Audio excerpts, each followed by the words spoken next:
Hey people, just Siobhan here, quickly jumping in at the start of the show to remind you that we have a new sponsor, and that is the Animal Publics book series, which is part of the University of Sydney Press. So the wise people at the University of Sydney have decided to have an animal studies focused series. It's called Animal Publics. It has fantastic series editors in Fiona Probyn-Rapsey and Melissa Boyd. It is the hot place to publish your animal studies work, and also a good place to go and look if you want to stock up on animal studies publications for your institution. So check out Animal Publics, part of the University of Sydney Press. This is another iRaw podcast. We podcast to make the world a better place for animals. Dr. Siobhan O'Sullivan does like knowing animals. Dr. Siobhan O'Sullivan does like knowing animals. Hey people, welcome to Knowing Animals. Knowing Animals is a podcast where we speak to animal studies scholars about a piece of their work. I'm Siobhan O'Sullivan and I do like knowing animals. This episode of Knowing Animals is brought to you by ASA. ASA is the Australasian Animal Studies Association. I'm very proud to be a member of ASA. I've also served on the ASA board, and later on today I'm actually going to attend the ASA AGM. ASA works really hard to support animal studies scholars, so you should think about supporting them by becoming a member. Membership is very, very reasonable. It's just 15 Australian dollars, I think, for the unwaged, and I think it's 60 for the wage. That's for a year, so it's very, very reasonable. You can also follow them on Facebook for free. So think about joining ASA, the Australasian Animal Studies Association. Well, once again, this episode of Knowing Animals is coming to you from lovely Christchurch in the beautiful country of New Zealand, where I'm attending the 2019 ASA conference called Decolonising Animals. So once again, I have the opportunity to speak to a wonderful animal studies scholar who I normally get to see only very rarely. This week, I'm joined by Jeannette Vaught. Did I do okay? Oh, I got the name right. Wow, that everyone drink. That's an unusual happening. Jeanette did her PhD in American Studies at the University of Texas. She now works, I've got here as an independent scholar, but I think that's wrong. Update. Update? I am an adjunct professor, an adjunct lecturer at California State University, Los Angeles. Oh, wonderful. Congratulations. Thank you. And today we're going to discuss her book chapter, How to Make a Horse Have an Orgasm, which appeared in the book Living with Animals, Bonds Across Species, which was published by Cornell University Press in 2018. Welcome to the podcast, Jeanette. It's so great to be here. Thank you for having me, Siobhan. My pleasure. So why this book chapter? What led you to write this? So this was a long road. I won't ramble too much on it, but I grew up in this world of breeding horses, which is, of course, an incredibly problematic world. But when I was growing up, it wasn't problematic. It was very normal, very banal. And so when I got to graduate school, I actually had thought about whether or not I was going to be a vet and do this work, right, or go to graduate school. I had been an English major in college, so I've always been kind of cross borders in my scholarly and academic interests, whether it be in literature or in sciences.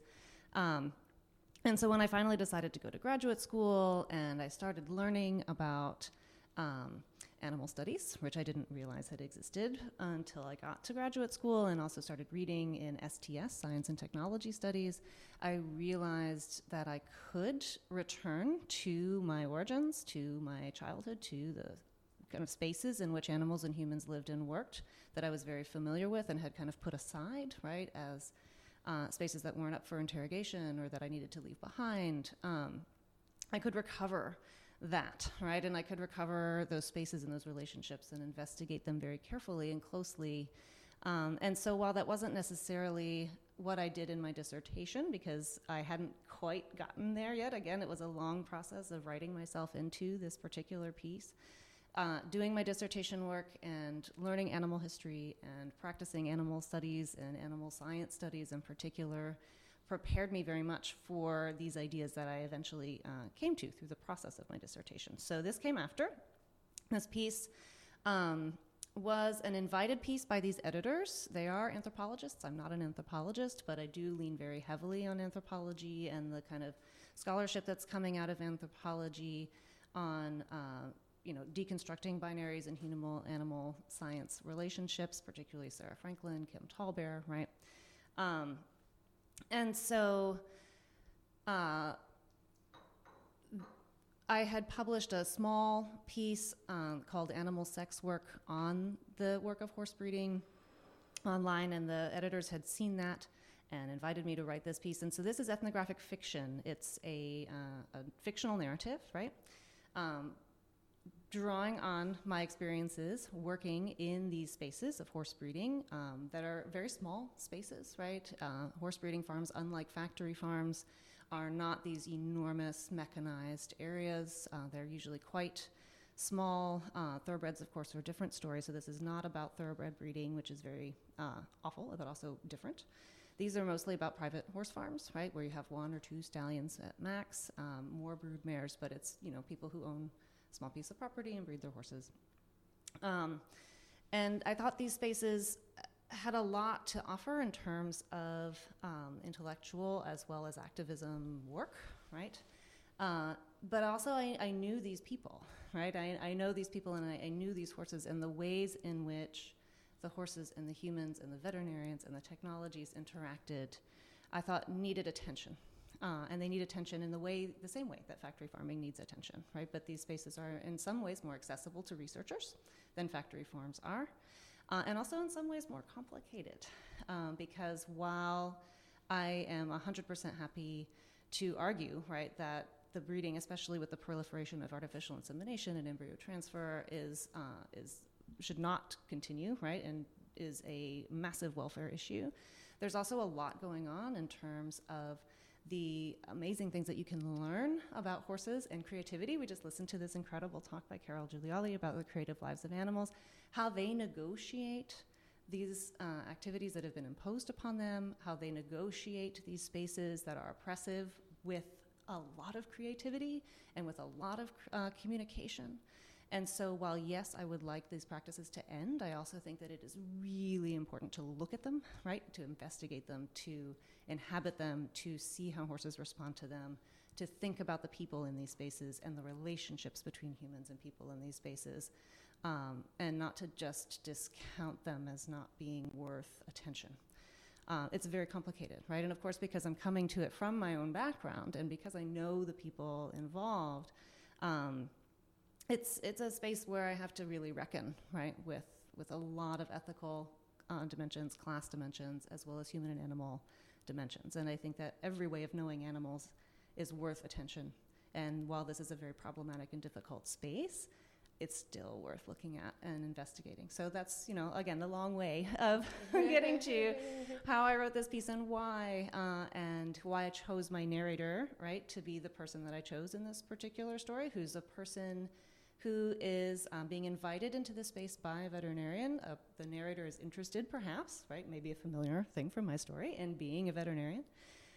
It's a person, the narrator, who grew up in the area but actually wasn't really aware of how horses came to be, right? So a very common question we ask is where your meat comes from, where your food comes from. With companion animals, we ask that question maybe less often, and with horses, right, where does your horse come from is a less often asked question. So this gets to that, right, where your horse comes from, where the horses around you come from if you live in an area that horses live in. And so this narrator gets invited to, ride along on a vet truck to see what it's like, to see what happens. And it's during the summer, it's during the breeding season, so most of the work that the veterinarian is doing is collecting stallions and inseminating mares. And so the narrator experiences this for the first time, right? Not as an outsider to the community, not as an outsider to the horse world, but as an outsider to this particular kind of relationship. And so we meet these technologies of breeding, like the artificial vagina or the kind of computer modeling of spermatozoa, for the first time through these narrators' eyes. We also see through the narrator's eyes, from an unfamiliar human perspective, right, how the horses respond to what they're being asked to do. And one thing that I thought was really important in this study was that the narrator considers asking the horses questions about what it feels like to do what they're doing. This to me is super important to ask animals questions is maybe one of the most important things that people who work with animals can do. And so the veterinarians aren't necessarily doing this, right? The handlers of the horse, who's very familiar with all of these kind of performances of breeding, they aren't asking this, but the narrator is like, well, you know, they're really taking account the horse's reaction. They're really taking account the horse's physiological responses, sweat, shaking, any kind of pain or discomfort, as well as taking account for how the horses and humans are communicating, right? And we're thinking through these as kind of creative spaces for animals and for horses to be able to navigate them, highlights their intelligence, highlights their abilities, highlights their sensitivities, and highlights, again, their creative ability to deal with these weird and very, in many cases, oppressive situations. Yeah, it's interesting because when I think about, for example, horse racing, I do think about artificial insemination, and but then, as you say, when I think about just a hobby farm or the horses that aren't being bred specifically to win money for someone or to whatever else, I guess I assume the horses were having sex, but it sounds like this isn't always the case, or perhaps even often the case. So it was really interesting to me, and it did make me think about something that I hadn't really considered beforehand. So can you tell the listeners, how does one collect sperm from a horse? Well, so ultimately what happens is this kind of choreography of hormonal regulation and arousal and desire. So if we're talking only about the stallions, and I'd love to talk about mares, their experience is also really interesting and important to know about, very problematic. With stallions, you have you start quite young when they reach reproductive maturity. You learn about what triggers their desires. And so you have tease mares, they're called tease mares, right? Who you introduce to stallions. They begin to respond with a sexual response, which is, their neck will thicken, they'll create these wonderful postures with their neck and head and arch, their nostrils will flare, of course they'll start to get an erection. And so you have to kind of learn as a human what kind of horse they like to see, what kind of urine they like to smell, et cetera, et cetera. And as a human, you have to, if you're managing this, right, you have to perform those actions. So it's very common to have vats and vats of urine that was collected from mares in heat who generally live on the farm that you'll just hold a milk jug under when they're urinating, right? That you keep in the fridge, and when it's time to collect a stallion, you'll pour it on the rear end of a mare that's not in heat so that he can get that smell, et cetera, right? All these kind of daily performances. And once you and the stallion have learned how best to elicit an erection reaction, then you train the stallion to mount a phantom as opposed to a living mare. So part of this is described as being for the safety of stallions and also the safety of mares. So it's kind of like a big gymnast's vault, right? But it's angled in such a way to be somewhat comfortable for the stallion to mount. Usually it's coated in very soft materials that the stallion will prefer so that the belly doesn't get chafed, especially in breeding season for a stallion who does this a lot. They're going to be mounting that phantom probably 2 or 3 times a day sometimes. Not every day, but it does occur.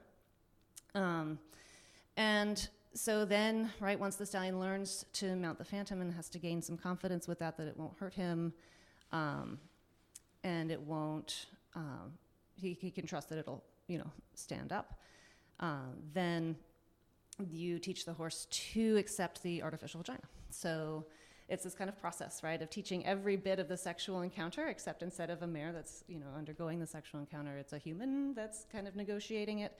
So the artificial vagina I described in the story is this gigantic, heavy tube that's warmed, and it's, adjustable inside to stallions' preferences for pressure, temperature, etc.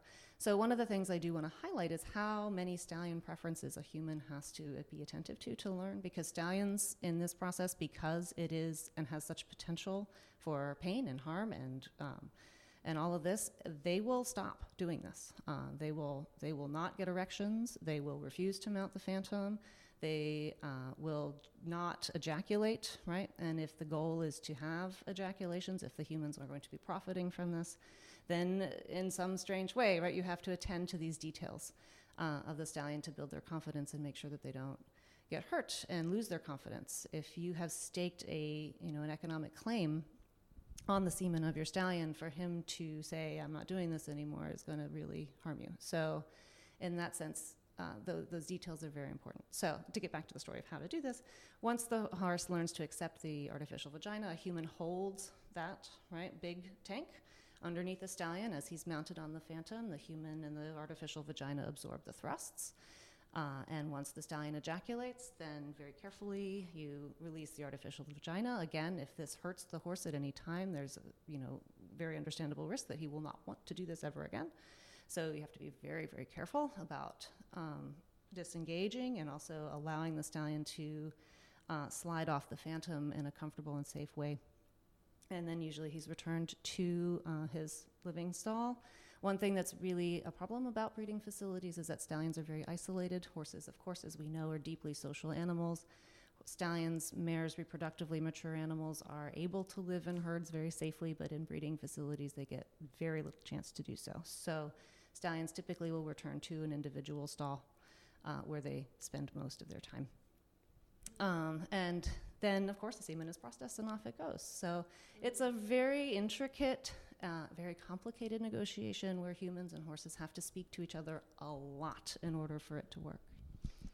Do you have the sense that the male horse likes the process, enjoys the process? It's a wonderful question. I think horses love communicating, right?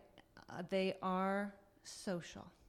So no, I don't think they like the process, but I think that there is a lot of opportunities in this process, which is why stallions do it, right? Why it's not impossible to make this work, because they can be heard, because people are paying direct attention and communicating directly with them, and there's an activity that's being done collaboratively. So horses and horses, if they're just hanging out together, will engage in collaborative projects all the time. Synchronicity is one of the key ways in which horses communicate and spend time together and enjoy each other.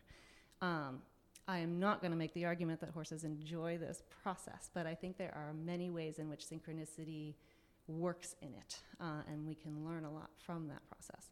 I also want to pay attention to desire, right? One of the reasons why I spend so much time thinking about these spaces is that clearly sexual desire, sexual pleasure are here in these spaces. They are co-opted, right, for human purposes, but that doesn't mean they're not present, at least in the stallion's case. I think for mares it's much more complicated and much more problematic, actually. But for stallions to first of all, they are stallions, and many, many, many horses are gelded at a young age and are not permitted to reach reproductive maturity. So in a lot of cases, stallions are having that luxury, right, of being a full horse, of being a full adult horse, of experiencing that, and having that be part of their lives. So the disentanglement of desire from enjoyment, or the re-entanglement of desire into these kinds of human-mediated spaces, I think we need to be thinking a lot about. I think that unilaterally saying that no, there's no desire, or no, there's no pleasure, just because the structure is oppressive and is very asymmetrically situated towards human power, I think that if we actually say no, right, like stallion sexual power is present, then these spaces might change, right? If that's something that we can communicate more, if that's something that we can really ask people to take stock of and think through, then I think there's a lot of potential for renegotiating these spaces human to human in ways that will allow for the horse to have a more just experience. And so for the horses that can't get into the swing of this process, are they then just byproduct? Are they just not economically viable and off to the knackery or whatever else? Well, many times they'll be gelded, right? This is actually one of the ways in which the horse that I have lived with for a very long time came into my life. He was one of these horses, right, which my family certainly could not have afforded to buy a horse like this.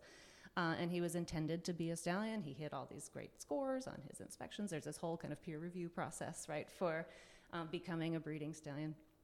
And he, first of all, had an injury, and second of all, did not take to this process. And so he was castrated, right? Which we could talk all day about castration and how, there's just so much to talk about there in terms of humans and horses and reproductive maturity. And I know that intersects, I'm digressing, but that intersects with a lot of discussion happening around castration of pets, right? But anyway, he was castrated as many horses are castrated and became economically viable instead of a breeding stallion as a horse for sale for amateurs to own, right? To own and to use and to ride and maybe to compete and maybe to be a pasture friend and, to have any kind of life that by then the breeder is no longer involved in. So that's, I think, how a lot of people come to be with their horses. Yeah. So in a sense, it's kind of a deal with the devil. You seem to have these two paths, either no ability to perhaps orgasm or enjoy sex, or only having sex in a manipulated kind of human wealth extracting environment. Yes. And one thing I want to highlight, while artificial insemination, I think, has accelerated and intensified, right, the human mediation of horse sexual acts. The ability for horses to choose sex at all or sexual partners at all hasn't been around for a really, really long time. It's incredibly rare, in fact, and I think horses need to be, kind of in wild living populations, which even then their reproduction is somewhat managed, if not as hands-on in some cases. But yeah, horse reproduction is not a free space, right? Yeah.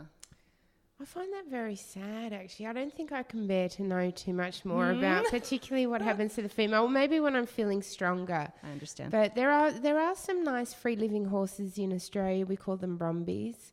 Hopefully they're having opportunities to have sex. Although, I mean, as we found out with humans, being able to have sex without necessarily reproducing is also a really great way for animals to live. But it's tricky, right? It's tricky. Well, I ask everyone who comes on the podcast to answer 5 quick questions. Are you ready for your 5 quick questions? I think so. Can you recall the first piece of pro-animal scholarship you ever read? Oh, gosh. Okay, so I came to animal studies so kind of long and backwards that I don't remember the first, honestly. But I remember one, early one, that had a huge impact on me. And so I was doing my very, very early dissertation research. I had just kind of understood that I could write about animals. I was like, what? And so I read this book called Rodeo, An Anthropologist Looks at the Wild and the Tame, and it's by a woman named Elizabeth Atwood Lawrence. And before I knew who she was, I was just reading the book. It was such an incredible introduction to thinking through human and animal spaces, with deep attention to the animals in those spaces, not just as animals, but also as participants, right? Not just as passive participants, but as agents, and also animals as embedded within these kind of human value systems of gender, of performance, of culture, right? And so this was like, whoa, right? I could do this. This exists. This is something that, is out there. And of course, it's not a new book, right? It was published in 1984. And learning more about Elizabeth Atwood Lawrence also brought me really in. She was one of the key, of course, founders of anthrozoology, right? An activist for the development and inclusion of anthrozoology programs in the United States. And she herself had been a veterinarian. She was trained as a veterinarian long before women were welcomed into that space. And in that sense, I felt great kinship. My old veterinary boss was a woman, a white woman in Virginia who had gone to Tuskegee Institute, which in the United States is historically a black institution because they were the only institution that would accept a woman into a veterinary program when she wanted to be trained. And so, right, I mean, I recognized her voice, Elizabeth Atwood Lawrence's voice, in the voice of my old veterinary mentor and old boss, right? And so she had this whole veterinary career, Elizabeth Atwood Lawrence did, before becoming an anthropologist and starting to re-examine the human-animal relationship and to really think about it through a different lens. And so I don't know, it gave me so much permission to think through the spaces I knew differently, to think through those old relationships, to think through towards a new idea and conception of it, as opposed to just saying like, oh, I did this thing in the past and it was bad and I need to do things differently, right? But to actually think through those changes in a different way. So that had a huge impact. Wonderful. So can you recall the first piece of pro-animal scholarship you ever wrote?